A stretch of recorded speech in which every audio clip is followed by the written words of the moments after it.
I was born in Iowa, and part of my goal after I graduated from college was to try to live in different regions of the country.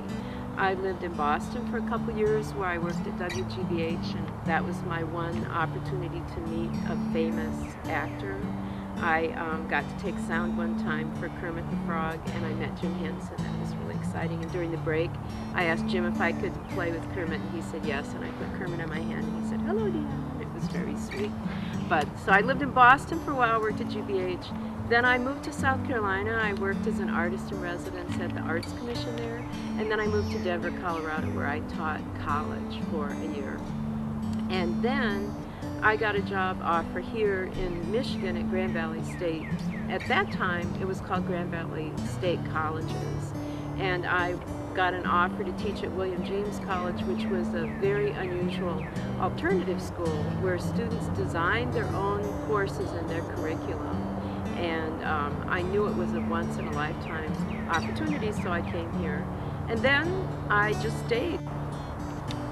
Well, when I was in college, a long time ago, I was an art student, and I was also I was interested in what you could do with different art forms. Like, what could you do with a sculpture that you couldn't do with a painting, that you couldn't do with a weaving? So that's kind of what my general idea of what I was searching out in college was, thinking about artistic expression and what you could do in different forms.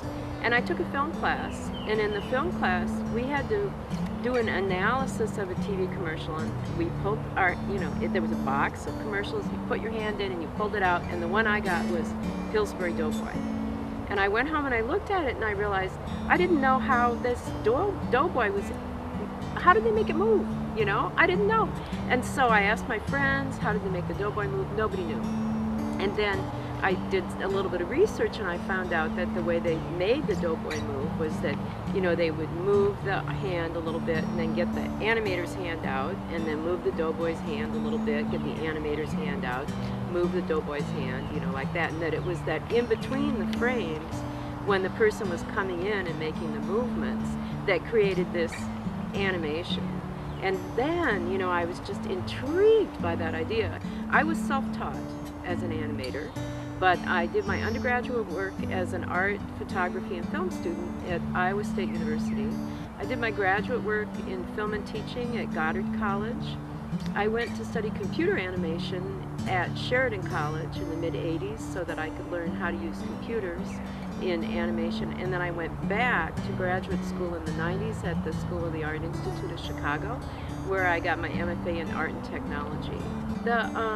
The film that I make called Sand Paintings used this thing called, from VPL, which was a data glove, and basically it was a glove that had these sensors in it so that when you moved the hand, then the physical movement of the human hand would drive an animated character that would be parallel to what you did. And now they use this a lot to drive animated characters, to get the original movement of the characters so that it's humanistic and lifelike.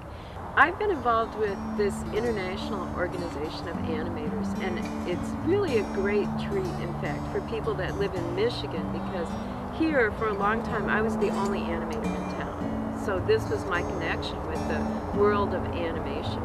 ASIFA stands for the Association Internationale de Film d'Animation. It's a French acronym, and that's where it was founded. In fact, it's 50 years old, this organization. And it's animation art around the world, and people are using animation as a way to communicate with each other with the goal of mutual understanding and trying to push for world peace, basically. For Art Prize last year, what I did was I used this current film that I made called Breathing Room. And Breathing Room I created while I was an artist in residence in Spain. One January I went to Spain, and while it was all white and snowy here, it was beautifully summery there, and I explored flowers. I went outdoors every day and just categorized and cataloged the flowers by taking individual images of them and created an animation of this natural world space, of this flower space.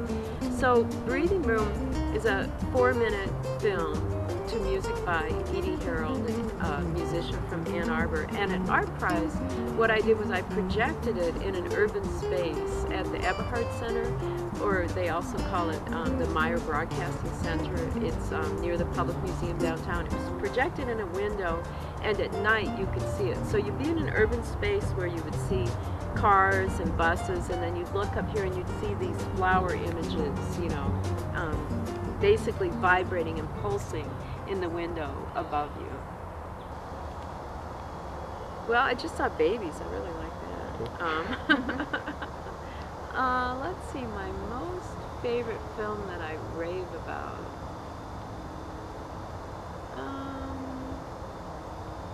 I'll have to think about that.